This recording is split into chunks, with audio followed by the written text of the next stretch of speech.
Hello students, आज के इस वीडियो में हम बात करेंगे एक डिवाइस की, एक ऐसी डिवाइस की जो किसी चार्ज्ड पार्टिकल को एक्सीलरेट कराने के काम में आती है और इस डिवाइस का नाम है साइक्लोट्रॉन। ठीक, मैंने साइक्लोट्रॉन की फिगर पहले से ही ड्रॉ कर रखी है क्योंकि बनाने में टाइम लगता तो अननेसेसरी आपका टाइम कंज्यूम होता। मैं सिर्फ यहाँ पर इसकी वर्किंग बताऊँगा आपको और इसकी थ्योरी बताऊँगा। कंस्ट्रक्शन आपको फिगर से समझ में आएगी। पहले हम ये समझ लेते हैं कि किसी चार्ज्ड पार्टिकल को एक्सीलरेट करने की क्या ज़रूरत होती है। देखिए, जब हमें न्यूक्लियर रिएक्शन करानी होती है तो न्यूक्लियर रिएक्शन में हम किसी एक न्यूक्लियस को किसी दूसरे न्यूक्लियस से टकराते हैं, कोलाइड कराते हैं। ठीक, मान लीजिए ये एक टारगेट न्यूक्लियस है और इस न्यूक्लियस को हमें इस टारगेट न्यूक्लियस पे बम्बार्ड कराना।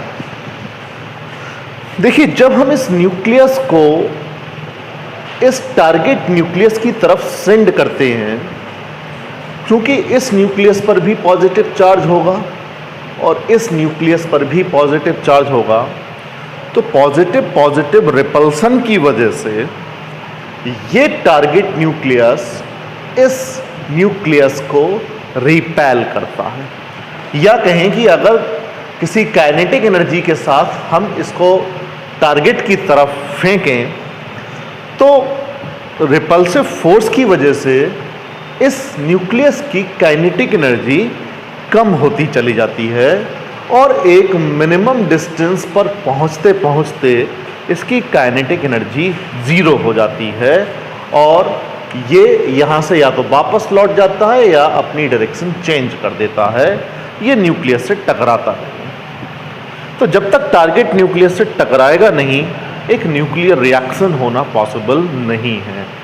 ठीक है, तो न्यूक्लियर रिएक्शन होने के लिए ये ज़रूरी है कि जिस टारगेट न्यूक्लियस पर कोई न्यूक्लियस डाला जाए उसकी काइनेटिक एनर्जी इतनी ज़्यादा हो कि वो रिपल्सिव फोर्स को ओवरकम करके इस टारगेट न्यूक्लियस से जाकर टकरा जाए। तो इस साइक्लोट्रॉन से हम किसी चार्ज पार्टिकल की एनर्जी को इतना बढ़ा देते हैं ताकि रिपल्सिव फोर्स को ओवरकम करके वो टारगेट पर जाकर टकरा सके। ठीक है, अब बात आती है कि हम किसी चार्ज की काइनेटिक एनर्जी को या उसकी एनर्जी को कैसे बढ़ा सकते हैं।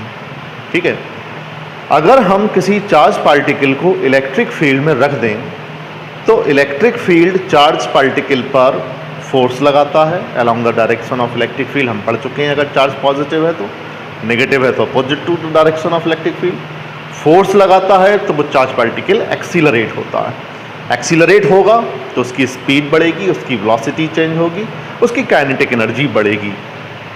तो हम सिंपली किसी चार्ज पार्टिकल को इलेक्ट्रिक फील्ड में रख करके उसकी काइनेटिक एनर्जी को बढ़ा सकते हैं।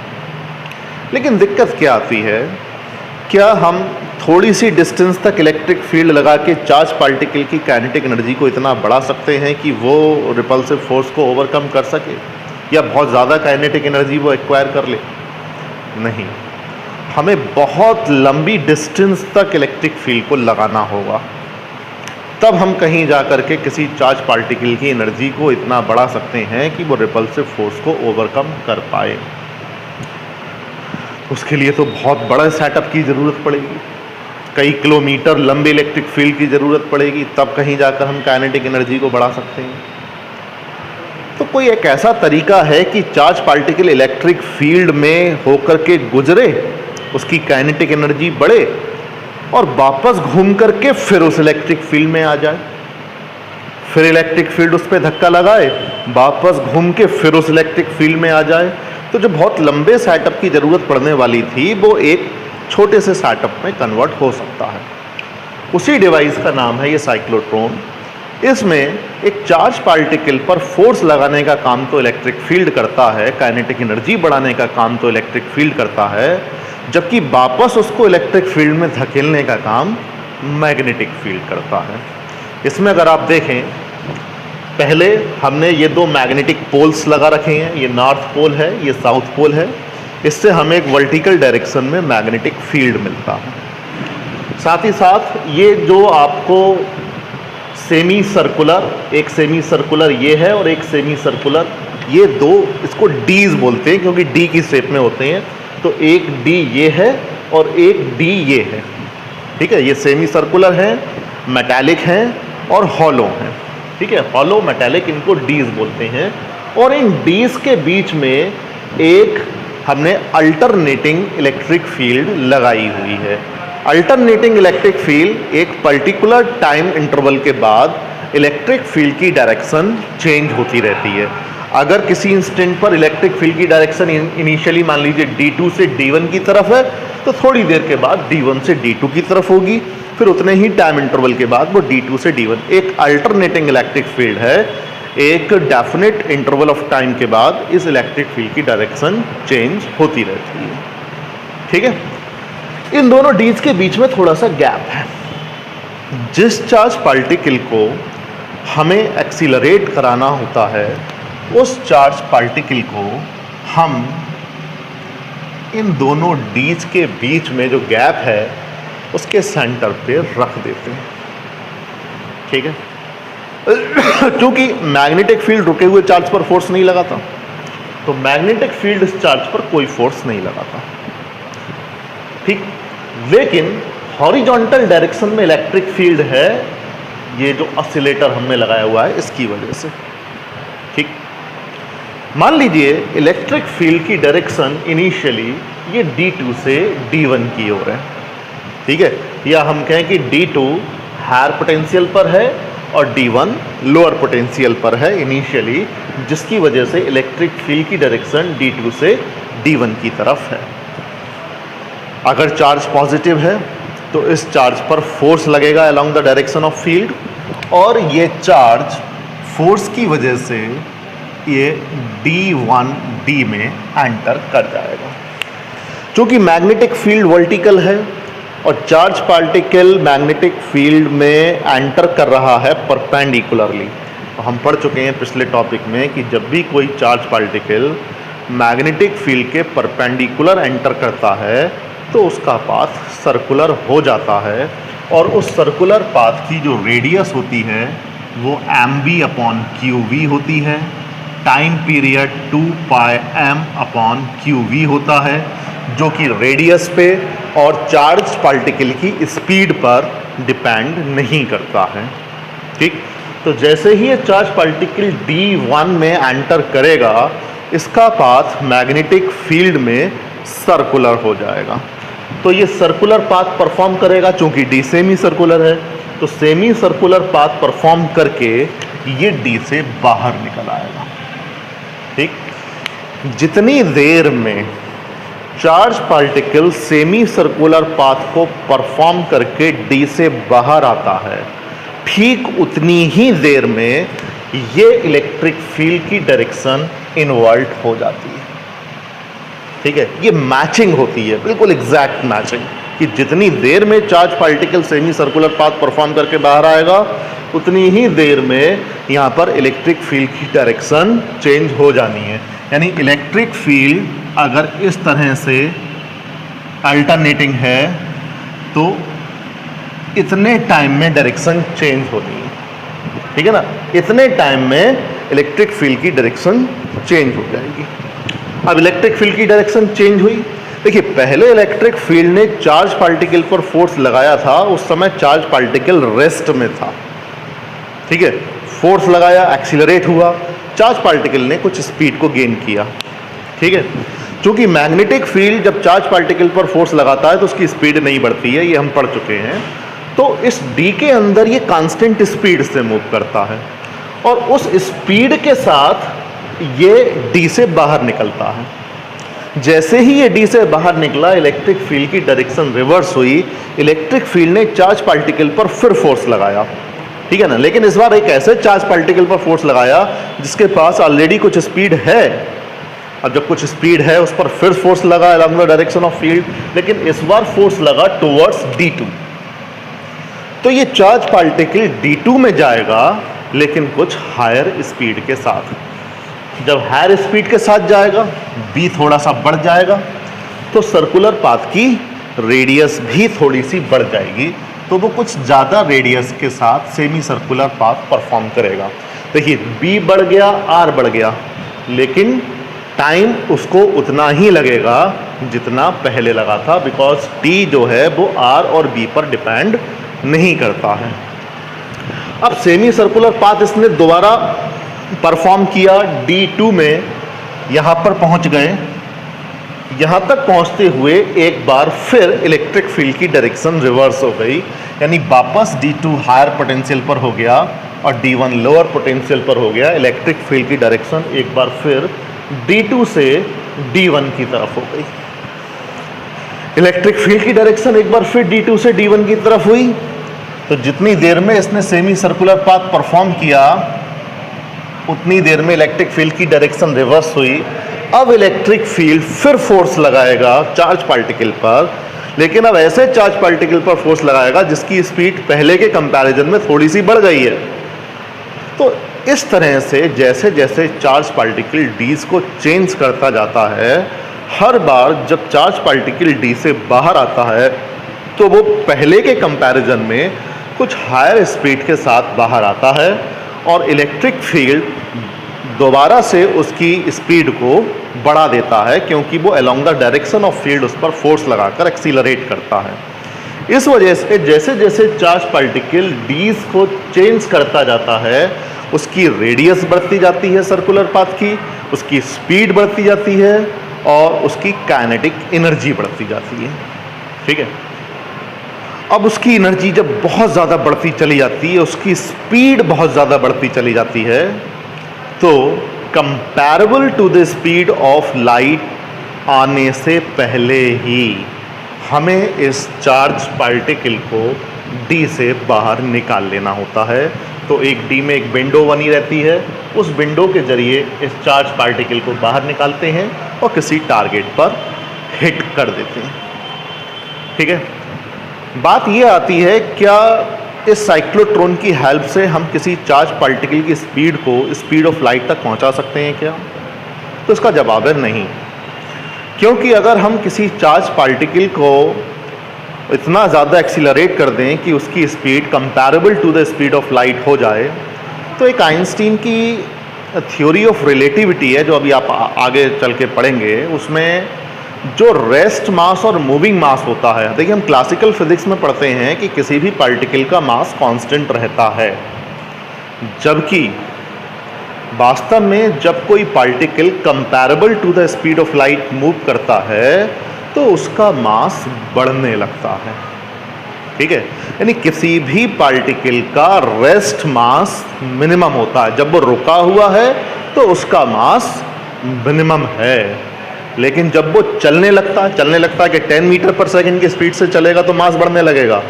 नहीं, ये स्पीड होनी चाहिए comparable to the speed of light. जैसे स्पीड ऑफ लाइट वैक्यूम में 3 × 10⁸ मीटर पर सेकंड है, तो 3 × 10⁸ नहीं तो कम से कम 2 × 10⁸, 1 × 10⁸, मतलब कुछ कंपैरेबल तो हो, स्पीड ऑफ लाइट का हाफ हो, 1/4 हो, 1/10 हो।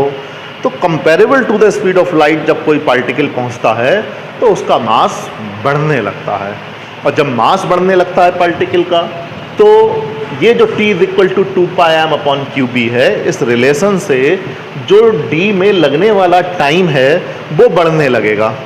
जबकि यहाँ पर जो हमने इलेक्ट्रिक फील्ड लगाई हुई है, अल्टरनेटिंग इलेक्ट्रिक फील्ड, उसका टाइम पीरियड हमने फिक्स किया हुआ है। तो एक मिक्स मैचिंग हो जाएगी कि ये तो नहीं निकल पाएगा क्योंकि इसको टाइम पीरियड ज़्यादा लग रहा है, यहाँ इलेक्ट्रिक फील्ड चेंज हो जाएगा। तो मिस मैचिंग होने की वजह से फिर ये साइक्लोट्रॉन वर्क करना बंद कर देगा।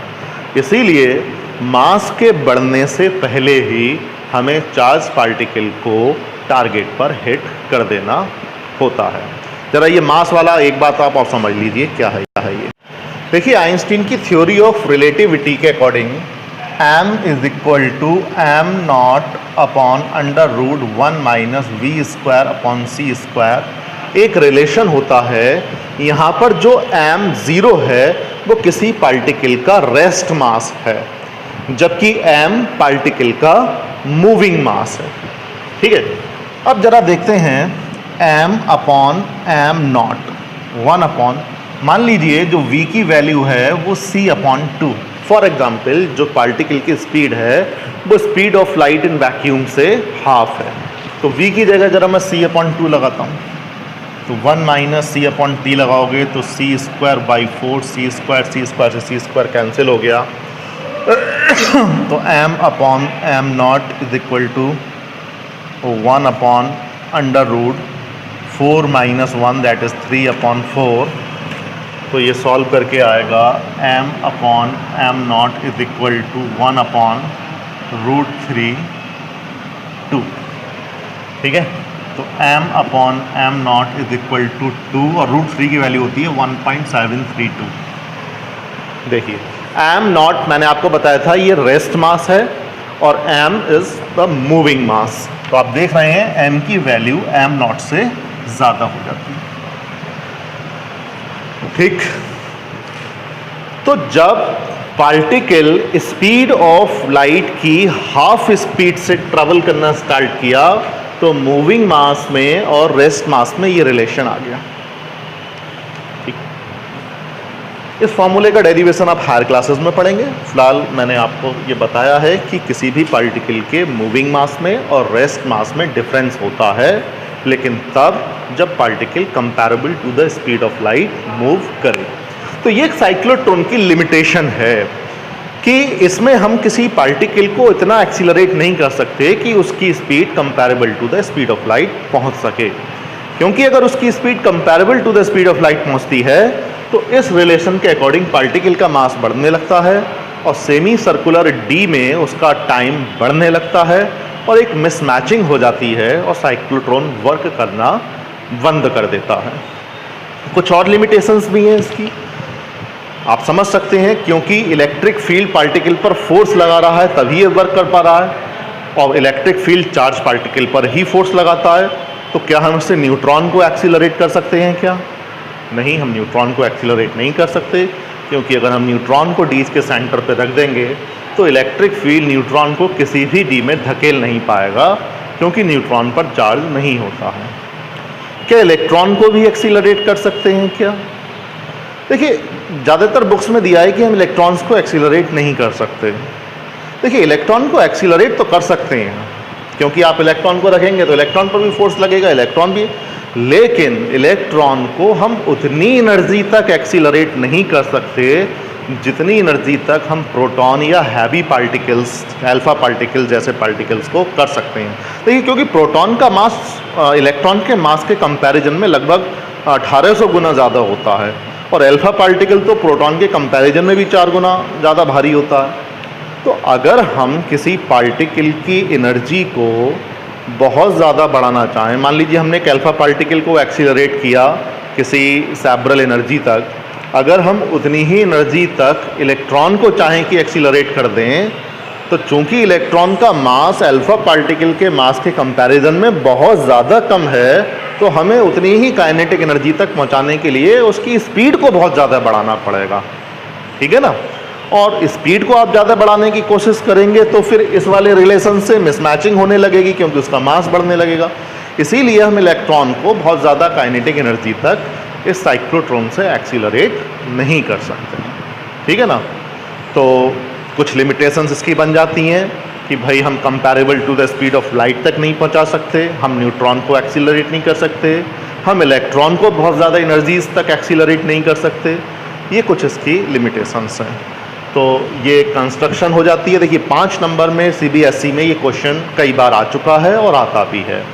तो इसमें आपको इसका प्रिंसिपल क्या बनता है? देखिए, प्रिंसिपल क्या है कि जब हम किसी चार्ज पार्टिकल को मैग्नेटिक फील्ड के परपेंडिकुलर मूव कराते हैं तो उसका पाथ सर्कुलर होता है और सर्कुलर पाथ में जो टाइम लगता है, जो टाइम पीरियड होता है, वो रेडियस पर और स्पीड पर डिपेंड नहीं करता। ठीक है ना? तो इस प्रिंसिपल से हमने मैग्नेटिक फील्ड लगा करके चार्ज पार्टिकल को बार बार इलेक्ट्रिक फील्ड से गुजारा, जिसकी वजह से उसकी काइनेटिक एनर्जी बढ़ गई।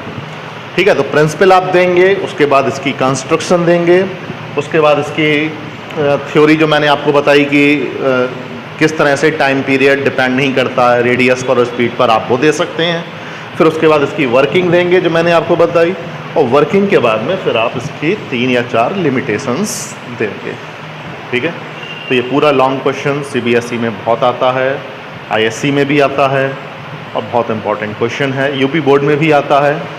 तो इसको आप जब तक लिख के नहीं देखेंगे आप इसको कर नहीं सकते, इसलिए इसको एक बार समझ के ज़रूर अपनी कॉपी पर लिख कर देखिए। आज की वीडियो में इतना ही। Thank you.